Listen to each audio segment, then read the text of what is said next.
పిల్లలకి భోగి పళ్ళు పోస్తారు. చిన్నపిల్లలు జీవితంలో వృద్ధిలోకి వచ్చి ముందర ఎన్నో సుఖాలు అనుభవించవలసిన వాళ్ళు.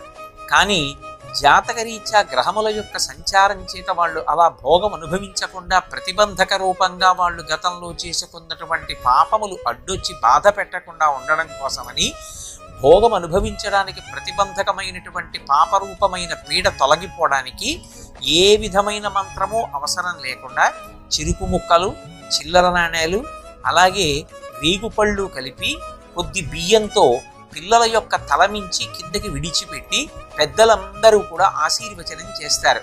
అలా విడిచిపెట్టినటువంటి కారణం చేత వారిని ఆవహించి ఉన్నటువంటి పాపరాశి ఏది ఉంటుందో అది ధ్వంసమై వారు ఎదర భోగం అనుభవించడానికి యోగ్యమైన స్థితిని పొందుతారని, ఆ భోగ సంబంధమైన పీడ తొలగడానికి యోగ్యమైన కాలం అది అని ఋషులు గుర్తించి భోగి పళ్ళు పిల్లలకు పొయ్యాలి అని నిర్ణయం చేశారు.